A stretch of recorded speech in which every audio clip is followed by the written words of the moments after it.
Kerala nurse Nimishapriya case వారానికో మలుపు తిరుగుతోంది. మరణశిక్ష అమలుకు ఒక్కరోజు ముందు వాయిదా పడ్డట్లు యోమన్ ప్రకటించిన సంగతి తెలిసిందే.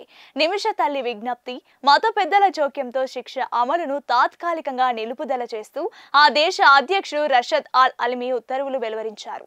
అయితే అప్పటి నుంచి బాధిత కుటుంబంతో నిమిష తల్లి మధ్యవర్తులు జరుపుతున్న చర్చలు ఓ కొలిక్కి రావడం లేదు. బ్లడ్ మనీ ప్రైవేట్ వ్యవహారం కావడంతో భారత విదేశాంగ శాఖ దూరంగా ఉంటుంది. దీంతో నిమిషప్రియ కేసులో చర్చలు ఎలా కొనసాగుతున్నాయో అనే గందరగోళం నెలకొంది.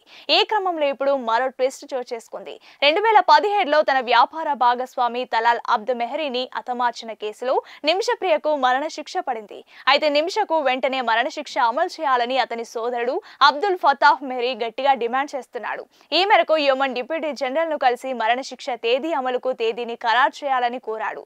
అదే సమయంలో ఆ దేశ అటార్నీ జనరల్ కు శిక్షను త్వరగతిన అమలు చేయాలంటూ ఓ లేఖ రాశాడు. మా కుటుంబం అంతా కోరుకునేది ఒక్కటే, ఆమె క్రూరమైన నేరానికి పాల్పడింది. ఆ నేరానికి క్షమాపణ ఉండబోదు. ఆమెకు తక్షణమే శిక్ష అమలు కావాలి. ఇంకా ఆలస్యం చేయకుండా న్యాయం అందించాలని ఫేస్బుక్ లో ఫతాహ్ పోస్ట్ చేశాడు. అయితే ఇతను ఇలా డిమాండ్ చేయడం ఇదేం తొలిసారేం కాదు.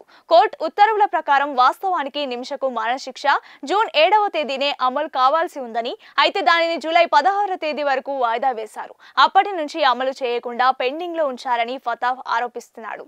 నిమిషకు మరణశిక్షలో జాప్యం చేయొద్దని జూలై 25న, ఆగస్టు 4వ తేదీలో అక్కడి అధికారులకు లేఖ రాశాడు. మరోవైపు కేరళ మత పెద్ద, భారత గ్రాండ్ ముఫ్తా కాంతాపురం ఏపీ అబూబకర్ చేస్తున్న వరుస ప్రకటనలను అబ్దుల్ ఖండించాడు. మధ్యవర్తిత్వం సయోధ్య కోసం ప్రస్తుతం జరుపుతున్న ప్రయత్నాలు కొత్తవేమీ కావు. మాకు ఎలాంటి ఆశ్చర్యాన్ని కలిగించడం లేదు. అలాగే మేము ఎదుర్కొన్న ఒత్తిళ్లు మా అభిప్రాయాన్ని మార్చలేవు. డబ్బుతో మనిషి ప్రాణాన్ని వెలకట్టలేం.